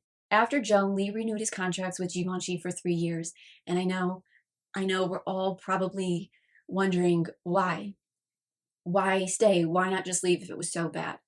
But I truly believe that he didn't want to fail. His entire reputation and career were riding on the success of working at Givenchy and with LVMH. And the press would have a field day with him if he had just left. And what would the press have to say if he had just left? How would it look if he didn't renew his contracts? Would they label him a failure? Would leaving have hurt his career? These are all good questions with unknown answers. And we have to remember that Lee hated to let anyone down. No matter how badly he was being treated, he wanted and needed to prove himself, and he couldn't just walk away. Gaining a bad reputation would be detrimental to his career, and he had spent the last few years building up his own reputation, and he couldn't afford to lose that. But all that pain and all that confusion had to go somewhere. He became the person he once loathed, demanding flights on the Concorde and suites at the Ritz, where he would order mounds of caviar to use as an ashtray, like an FU to LVMH's money. Tom Ford said he attended a dinner party where Lee got so drunk he started throwing potatoes across the room at Madonna. He was spiraling, but it also feels like he was trying to take back control in some weird and twisted way, as if to say, I have free will and this is what I'm going to do. I'm going to act out. Because John Galliano famously said that every time he signed a contract, his life was mapped out to the second. He wasn't a person. And just like John Galliano, Lee was being run down like a machine, saying everything in my life is run by time. I've always wanted to go to Spain, to some desolate place where there are no clocks. I'd really love to sit down for a week and just tailor one beautiful jacket. But now I can't because I don't have the time. I've got the feeling I could lose my grip altogether. After renewing his contracts, Lee was invited to be a guest editor for Dazed and Confused, a controversial feature that focused on the politics of appearance. As an overweight gay man with crooked teeth working in fashion, Lee was often ridiculed and made to feel like a freak. Critics would often mock his weight and say that he resembled an elephant or a walrus. However, he never claimed nor pretended to have suffered the same prejudices as the 8 men and women he photographed for the article. People forget what fashion's always been about, and it's about attracting a mate, it's about sexuality, it's about showing a person who you are. I'm sorry if you think I'm stupid. Even I'm chubby and I would like to look smaller. I mean, let's be realistic here. Each of whom had their own physical disabilities. Lee's feature wanted to challenge the mainstream concept of what is and isn't beautiful, something that is and was increasingly narrow in perspective, saying the concept was that fashion should reach everybody. Magazines are afraid of fat people. So Lee matched these 8 individuals with designers who made outfits or pieces specifically for them to acknowledge that people with disabilities have practical difficulties finding fashionable clothes to wear. The images were radical and beautiful. Amy Mullins, who was born without fibulas and had her lower legs removed as a child, posed topless on the cover of the magazine, wearing a pair of high-tech prosthetic legs, and written over her were the words, "Fashion Able." This mesh kind of jumper and a fencing jacket that went over it. And so we started the shoot in the full getup. And we were trying different things, and I think it just wasn't, working. And he's the consummate gentleman. And, he comes back, we're in this little room, and he's like, do you think you might consider taking the jacket off? Well, no, I mean, do you think you might consider taking it all off?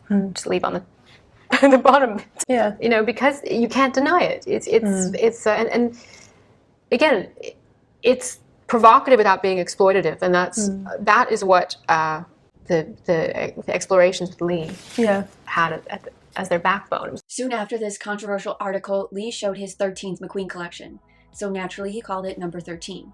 It took direct inspiration from William Morris and the arts and craft movement, and the entirety of the show was a beautiful juxtaposition of hard and soft, organic and deconstructed, sculptural and formal. The clothing was rich in imagery of chantilly lace and embroidered fishnets that looked like sandalwood fans.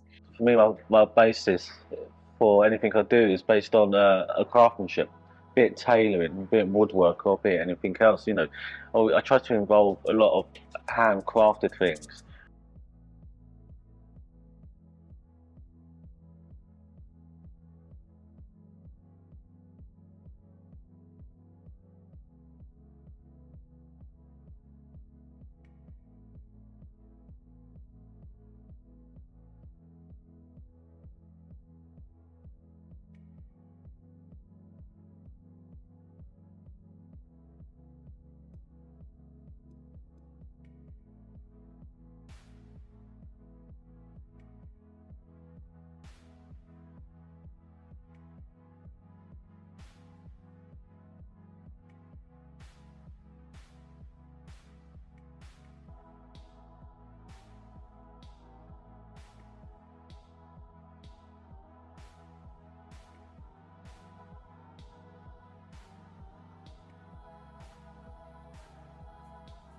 Lee even asked Amy Mullins to walk in the show wearing a pair of boots or prosthetic legs that he crafted from elm wood and ash for her. In fact, they were so beautiful that nobody knew they were fake.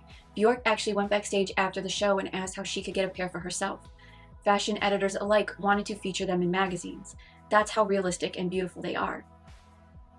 And I remember it not even being a question for him, like, can I actually walk in these things? Can I actually make? He's like, you can make it work. And I was like, oh, they're solid wood. Yeah, exactly. They were solid ash. They're heavy. Yeah. They're really heavy.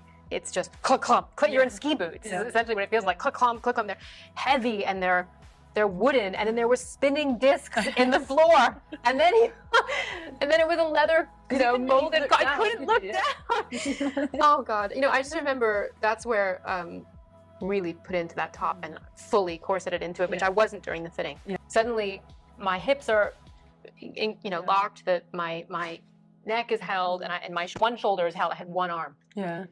Because I knew that if I hit one of those spinning discs, they would throw. And like banana peeled, it would have been like, oh, it's because she has prosthetic legs, and she can't. So it's really just momentous. It's never been done before. They've never had to put someone who's considered disabled on a runway. Some people would think he's there to shock. It's too easy to shock. It's much more difficult to provoke people to think. But the true moment of transcendence, the moment it became a McQueen show, was 18 minutes in when Shalom Harlow walked out onto the catwalk and stood on a turntable that slowly began to revolve. Making her look like a ballerina out of a music box.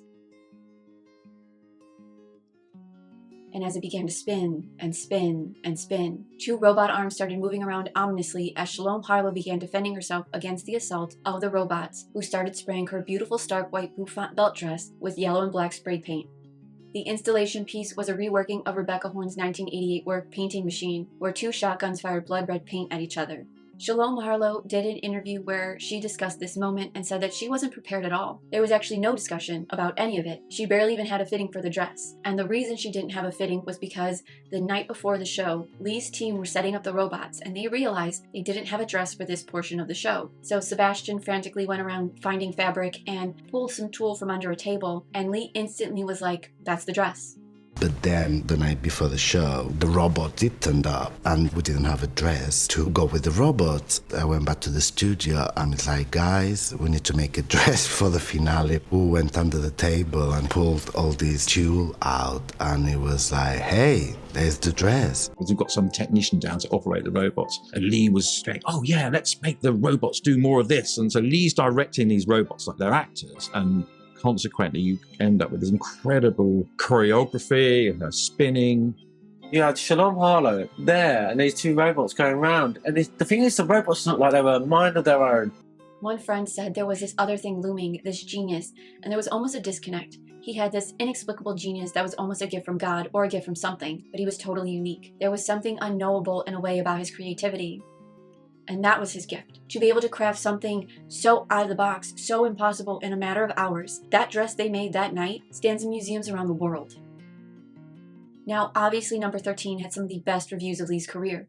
However, yet again, the press had an issue, accusing Lee of exploiting Amy Mullins and using her disability as a form of entertainment. Amy Mullins vehemently denied this, saying, "This notion that because I'm an amputee and have what people consider is a disability, I must be less capable, less confident, less intelligent, and less competent to make a decision that I must have been manipulated by Lee," was so insulting. You know, the press for the first few days after that show was very interesting. So it was the front page of every newspaper in England. And people didn't know that they were prosthetics. Yeah, exactly.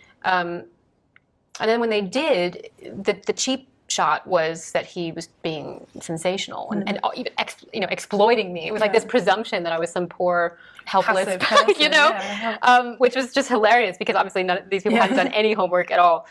And I think the reason he was saying, the thought process behind what he was doing was, what's interesting is provoking people to think about what their assumptions and their prejudices and how that affects how they feel about themselves even, and certainly how they treat other people. But so the idea that absolutely, it was just another girl on the runway. I think that the deeper point was really about that he wanted, when people realized that it was prosthetic legs and that they were objects of beauty, again, you're sort of inviting people to look at something that in most other ways societally it's don't look, definitely don't stare, and you're definitely not going to find anything there that would actually inspire you to covet. Exactly. And Lee was equally hurt by the reviews because they again missed the point. This was the show where he felt the most at peace. I think that's the first time that I was blown away by my own show. That man and machine thing at the end I'm still in shock, really. That's the first time I cried at my show, so... So you can't wear it down Sainsbury's, can you? Is the usual comment. I just think I think they've got to really understand as a designer, it's not just about what you see on everyday people. It's about furthering people's imaginations into shape, proportion, and colour. I think you just got to have a bit of an open mind and not be so judgmental. I think just educate yourself into the world of Alexander McQueen. And again, they found something wrong with it. You will see as we move through this story that Lee was so ahead of his time. Everything he did has taken decades to come into fashion. Lee didn't want to exploit people. He invited Amy Mullins to prove people with disabilities deserve clothing that works for them, as well as a place in fashion. And Lee was like beyond hurt. Hiding behind Alexander McQueen wasn't enough anymore. He himself wanted to fit in so desperately, to belong to someone, to somewhere. So he changed himself in so many ways. If the press didn't like that he was fat and had crooked teeth, he could fix that. So he had surgery to lose weight. He got his teeth fixed, and he changed his appearance, replacing his jeans and t-shirts with sleek suits. And in his own words, it was the evilest period of his life, saying, "I changed myself. It was the wrong thing to do because I completely lost touch with who I was." And it showed. When I did liposuction, I was in the thick of the evilest side of fashion you could ever be in. It's just a fucking mad period in my life. He confided in friends that everything he did nothing to make him feel any better about himself. Around this time, his ex-boyfriend Archie Reed had gifted him a little doll that had no face, and it had its arms like positioned above its head, and he told Lee if he put the doll up against the wall, it looked like a child crying, telling him, "That's you, a boy lost with no face." And it would take Lee a very long time to ever find some semblance of peace within himself. And even then, if you know the story, he never really does find peace. Lee was a romantic. And I think that he flirted always with the idea of love. I'm not sure whether he ever achieved it. The big thing in his life that he was in love with was his work.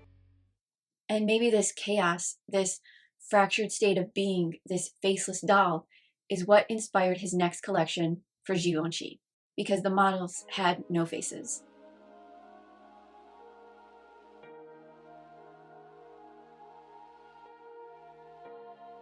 The execution of Lady Jane Grey was based on the 19th century work by Paul Delaroche depicting the beheading of Lady Jane Grey in 1554. Lady Jane Grey is sometimes referred to as the 90s Queen because she was proclaimed the Queen of England in 1553, deposed 9 days later by Mary Tudor and imprisoned, only to be executed the following year in 1554 at just 17 years old.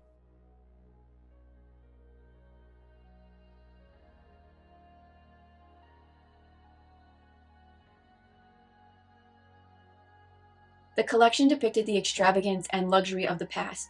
It was heavenly yet exquisite, and what made it so haunting was Lee's use of lucite mannequins that rose up through trapdoors and slowly rotated. And Lee said that his choice to use lucite mannequins was to allow the audience to focus on the clothes, the craftsmanship, and the details, without hyper-focusing on the models and who was walking in the show. Every look felt museum-worthy, and the choice to use lucite mannequins instead of models is insane because it's 2025, and with everything we went through during lockdown, designers were working to find new ways to deliver shows, and here was Lee in 1999 already moving past runways. He was already moving past the impossible, 10 steps ahead. Everything designers do today, he was already doing decades ago.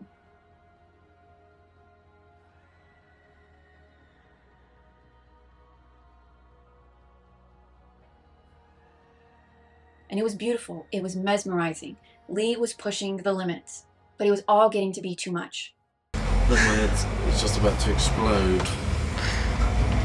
Couple. After some time, Sebastian Pons felt trapped. After collapsing from exhaustion, he decided it was time to leave. I collapsed once in Givenchy because of the pressure and the workload. I had a price to pay, and it was our health. As I grew up, I realized that I was feeling like I was a little bit claustrophobic of the situation. It was like full devotion to the McQueen house, looking after his dogs, endless hours of working, and weekends either working or socializing with Lee. We were going also on holiday together. I even know how to fake his signature, you know. I was feeling like trapped. Even if I loved what I was doing, I tried to speak with him, and that didn't end up that well. The day I told him I was leaving, he told me, well, you better think about it because there is no way back. And I left, and it was really sad, you know. And it was so heartbreaking for Pons because he had been with Lee from almost the beginning, and upon his departure, no one said goodbye to him. Like Simon Unglis, it would take years before they reconciled. And the thing about Lee is that he could be so blindsided by anger and pain that whenever people left him, it only reaffirmed what he already thought to be true, that people were always waiting to leave him.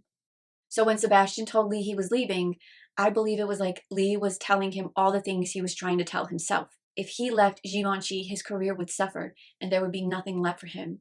He was probably jealous that Sebastian Pons got to leave and that he was left behind. Now that's just speculation on my part, but it does make sense. Because at this point, Lee wasn't able to fake it anymore. He had changed himself in ways that he could not even comprehend, and he still hated himself.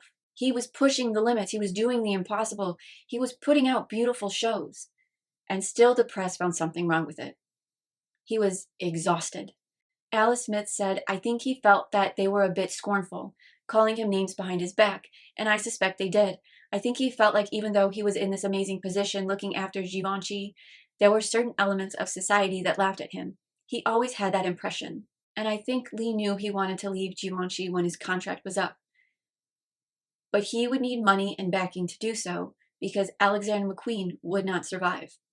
And his golden ticket came in June 2000 when he ran into Domenico Desolé, the man behind Gucci who famously fought Bernard Arnault and LVMH for control of Gucci and had won. In the years since, Domenico Desolé and Tom Ford had taken Gucci to new heights and were in the process of building up their portfolio and investing in a bunch of small designers.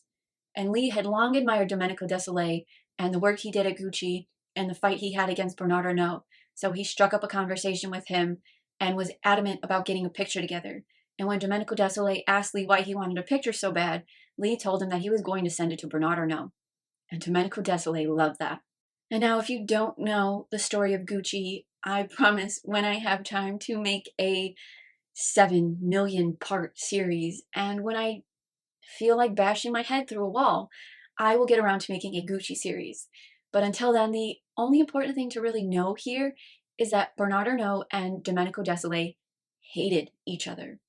Domenico Desolé thought Bernard Arnault was crazy and wanted nothing to do with him after Gucci. And Bernard Arnault was left humiliated by his loss of the acquisition of Gucci at the hands of Domenico Desolé. They were absolute rivals. But after 4 years at Givenchy, Lee was tired of the way Bernard Arnault and LVMH had treated him, saying, I design, they'd change the whole thing, and then the press would give me the flack for it. Every time I'd be doing what I was doing, they'd have a different idea instead of letting me stick to my path, my illusion. You have to stick to that illusion. Then it becomes identifiable, especially for a house that did not have an image apart from Audrey Hepburn. I was never given that chance. And it absolutely irritated him that LVMH hated him so much, and yet they still hounded him every chance they got to try and buy Alexander McQueen from him. And he wanted out of Givenchy. But he knew he needed money to do so. And that came in the form of Domenico Desolé and Tom Ford. Gucci got in touch, and the rest is history. So between June and October of 2000, Lee began having some small conversations with Domenico Desolé and Tom Ford about a potential buyout for Alexander McQueen. And all this came to a head in mid-October, where Tom Ford and Alexander McQueen were having dinner at the Ivy. Lee said the whole thing was electric. Here we were, these two men sitting at this table glowing. We were the center of attention, not because of who we were, but because of this strange combination. But we didn't talk about fashion. We talked about our lives, our partners, everything we thought we wouldn't talk about. But it was at that dinner that Tom Ford informed Lee that he would only invest in Alexander McQueen if Lee was interested. He was not going to pursue him, as Lee was working at LVMH, and Tom Ford didn't want any conflicts to arise between them ever again. I guess he didn't want LVMH executives to follow him around anymore. The Gucci story is crazy. But anyway, Lee told Tom Ford that he was interested, and he was tired of Givenchy and LVMH's antics, and he simply didn't care anymore, saying, talk about bite the hand that feeds you, I bloody chewed it up and spat it out. So Gucci Group offered to buy a 51% stake in Alexander McQueen, giving him creative independence, with their only request being that Lee had to turn Alexander McQueen into a brand and make clothes that could sell in stores. And Lee was thrilled. All he cared about was making sure that the McQueen label survived. And riding on that high, in August 2000, he married his then boyfriend of 6 months, Forsyth, in Ibiza. Annabelle Nielsen and Kate Moss planned the party with 40,000 pounds worth of lobster and champagne. Nielsen was Lee's maid of honor, and Kate Moss was Forsyth's best man. All of Lee's party friends were in attendance, and not a single family member was present. With Forsyth saying everyone was eating and drinking and taking drugs, there was no family, it was all party people. Everybody wanted to be with Lee. He was the hottest ticket in town, and he didn't care. He was celebrating. This was an absolute win. In his eyes, Alexander McQueen was safe from Givenchy and LVMH. But was Lee? And that's the question that we're going to have to answer in part 3. See what I did there? That was a good transition. Okay, so in part 3, we will discuss everything that happens before Lee leaves Givenchy, his departure from Givenchy, and the aftermath. We will also talk about some of his most infamous collections. Again, I'm not exactly sure where part 3 is going to end, but I promise that I will get right to work on it, and I won't hopefully make you wait too long for it, but I think it's going to stop here. And on that note, I hope that you enjoyed part 2. In my eyes, we're almost halfway through the series, and I'm getting a little sad, but that's okay. It's okay. As always, let me know what you think in the comments. Come chat with me. Let me know what you think about Alexander McQueen. Let me know if there's anything you want me to talk about in the next few videos that I do. Again, I hope to see you all for part 3 and 4. Hopefully not 5. I don't know. Anyway, I hope you have a wonderful rest of your day or night. I'm not sure when you're watching this. It's the morning for me. But again, I'm Lolly, and I promise to see you all soon. Bye. They told him it was impossible, and he said, no, it's not. You can do it. And that's what Lee did for people. He made them do the impossible.